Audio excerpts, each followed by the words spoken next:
안녕하세요. ENTP 약사의 4차원 일기입니다. 하루하루 새로워지는 신기술이 이제는 두려움이 된 시대. 우리는 무엇을 준비해야 하는 걸까요? 인류 문명이 3차원을 넘어 4차원에 진입하고 있다면 우선 나의 생각을 4차원적 사고로 바꿔야 하지 않을까요? ENTP 약사의 4차원 일기와 함께 내 안의 4차원 DNA를 깨워보는 것은 어떨까요? 그 첫 번째 주제로 오늘은 지식에 대해 얘기해볼까 합니다. 여러분은 학창시절에 공부를 잘하셨나요? 우리가 지나온 시대에는 지식을 갖췄다는 것이 남보다 우월한 능력임이 틀림없었습니다. 인류는 끊임없이 진화하면서 새로운 지식을 탐구하고 축적해왔고 그것이 현대 문명을 만들어낸 토대였기 때문입니다. 그래서 현대를 사는 우리는 평생 지식을 쌓기 위해 고군분투합니다. 좋은 대학, 전문 자격증, 수십 년의 경력. 하지만 앞으로 다가올 시대에도 과연 그런 공식이 통할까요? 여러분이 오늘 밤을 새워 공부한 어떤 지식이 내일 아침 쓰레기가 된다면 어떨까요? 지금 알고 있는 지식 자체가 쓰레기가 될 거라는 사실은 정말 충격적입니다. AI의 발달이 지식을 기하급수적으로 확장시켜 지금 내가 집착하고 있는 이 지식이 아무짝에도 쓸모없는 무용지물, 즉 구석기 시대 유물이 될 수 있다는 얘기입니다.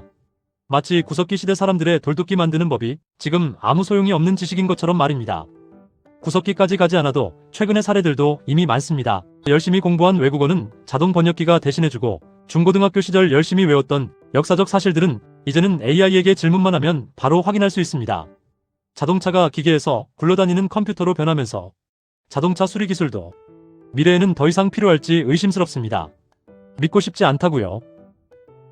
안타깝게도 세계적인 석학들도 이 사실을 오래전부터 경고하고 있습니다. 현재 가장 영향력 있는 역사학자이자 철학자인 유발 하라리는 그의 저서 21세기를 위한 21가지 제언을 통해 현대 교육 시스템에서 배우는 지식의 유효성이 급격히 사라질 것이라고 경고했습니다. 지금 학생들이 학교에서 배우는 내용의 80에서 90%는 이들이 40대가 되었을 때 전혀 쓸모가 없어질 가능성이 크다. 문제는 유발 하라리의 이런 예측조차도 그 시기가 점점 앞당겨지고 있다는 사실입니다. 전문가들은 AI의 다음 단계인 AGI가 10년 이내에 현실이 된다고 얘기합니다. 더 충격적인 얘기를 해볼까요? 쓸모가 없어지는 지식도 많지만 과거의 정답이 현재의 오답이라고 밝혀지는 지식도 기하급수적으로 늘어날 것입니다.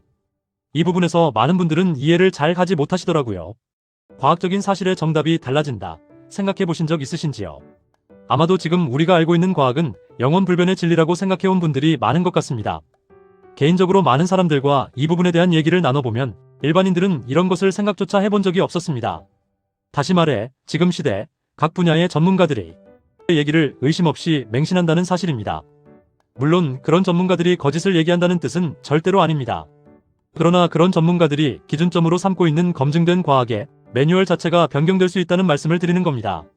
가만히 곰곰 생각해보면 이 얘기가 무슨 얘기인지 아실 겁니다. 불과 몇백 년 전만 해도 모든 사람들은 하늘이 돌고 있다라고 생각했습니다. 당연하죠. 우리가 딛고 있는 이 땅이 움직인다는 것을 누가 상상할 수 있었겠습니까? 그렇지만 몇백 년 후에 밝혀진 과학적인 진실은 바로 우리가 딛고 있는 이 땅, 지구가 돌고 있는 것이었습니다. 불과 100여 년 전만 해도 의학계에서도 이런 오답들은 비일비재하게 일어나고 있었습니다. 19세기 중반까지만 해도 의사들은 수술 전 손을 씻지 않았습니다. 질병은 나쁜 공기 때문에 생긴다고 믿었거든요. 잼멜바이스라는 의사가 의사의 손을 통해 산용열이 전파된다며 손 씻기를 주장했을 때 당대 의학계는 그를 미친 사람 취급하며 정신병원에 가뒀습니다. 세균이라는 존재가 증명되기 전까지 손을 씻는다는 것은 비과학적인 행동이었습니다. 불과 100년 전인 20세기 초 의사들은 방사능 물질인 나듐이 몸에 활력을 준다며 음료수에 타서 권했습니다. 방사능의 위험을 알지 못해 벌어진 이런 엄청나고도 황당한 오류가 당시엔 최첨단 지식이었죠. 그들은 방사능이 뼈를 녹여버린다는 사실을 모르고 있었습니다. 지금 들으면 믿을 수조차 없는 일들이 불과 몇십 년 전만 해도 불변의 진리로 믿어져 왔습니다. 우리가 믿는 지금의 의학 상식도 미래에는 이런 야만적인 행동으로 보일 수 있다는 사실 상상해 보셨나요? 지금 시대에 우리가 당연하다고 생각하는 사실들 중 아직 과학이 거기까지 미치지 못해 엉뚱하게 알고 있는 사실들이 없다고 단언할 수 있을까요? 그렇게 단언하려면 현재의 과학이 100% 인간과 우주의 모든 원리를 파악해야 가능할 것입니다.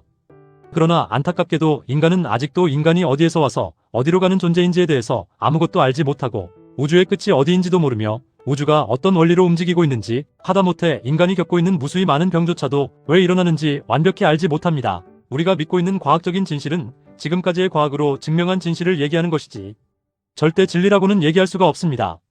저는 약대를 졸업하고 약사 일을 하게 된 20대 초반 이 사실을 알고 엄청난 충격을 받았던 기억이 생생합니다. 내가 환자에게 건네주고 있는 이 약이 100%의 정답이 아닐 수 있다는 사실은 그 당시 학교에서 들어보지 못했던 사실이기 때문이었습니다. 버젓이 수십만 명에게 처방, 판매되던 루틴 약물이 심각한 부작용이 발견되어 승인이 취소되고 판매 중지가 되는 것을 보고 엄청난 충격을 받았습니다. 미국 FDA에서 모든 검토를 끝내고 시판 승인을 받아 처방되고 판매되는 약 중에 적지 않은 약물이 몇 년 후 어떤 문제점 때문에 승인이 취소되고 퇴출됩니다. 다시 말해 우리 몸에 합법적으로 사용되고 있는 약물의 유효성과 안전성은 100% 확인된 것은 아니라는 얘기입니다. 100% 정답이 아니라 현재까지의 과학을 기반으로 한 최선의 선택이라는 말이 더 적합한 말입니다. 어제의 상식이 오늘의 오답이 되는 세상에서 지금 우리가 움켜쥐고 있는 그 진리는 과연 안전할까요? 우리는 지금 유통기한이 지난 지식을 먹으며 혹은 라듐 음료수를 먹으며 안심하고 있는 것은 아닐까요? 언제든지 그 정답은 뒤집어질 수 있으며 AI의 발달로 인해 그 시기는 점점 빨라질 것입니다. 우리는 모래성처럼 허물어지는 지식의 성벽 앞에서 무엇을 해야 하는 걸까요? 미국의 미래학자이자 저널리스트인 엘빈 토플러는 시대를 앞서간 통찰을 남겼습니다. 21세기의 문맹은 읽고 쓰지 못하는 사람이 아니라 배우고 비우고 다시 배우는 능력이 없는 사람이다. 지식이 더 이상 축적의 대상이 아니라 업데이트의 대상이라는 얘기와 일맥상통하는 이 얘기는 얼핏 보기에 간단해 보입니다. 그러나 나 자신은 과연 21세기 문맹자가 되지 않는다고 자신할 수 있을까요? 여러분은 여기서 가장 어려운 단계가 무엇이라고 생각하시나요? 아마도 그것은 바로 비우기일 것입니다. 엘빈 토플러가 강조한 비우기는 단순히 잊어버리는 것이 아니라 더 이상 유효하지 않은 과거의 논리체계를 스스로 파괴하는 용기를 뜻하기 때문입니다. 우리는 무언가를 배우는 데는 익숙하지만 내가 가진 정답을 오답으로 인정하고 쓰레기통에 버리는 데는 너무나 서툽니다. 특히 전문직일수록 그 저항은 더 심하죠. 하지만 낡은 데이터를 비워내지 못한 뇌에 새로운 차원의 통찰이 들어설 자리는 없습니다. 뭔가를 잘 알고 있다고 생각하는 지적인 오만은 나의 기존 지식을 버리는데 가장 걸림돌이 된다고 생각됩니다. 우리는 지금 또 다른 라듐 음료수를 먹고 있지는 않는지 늘 겸허하게 질문해야 합니다.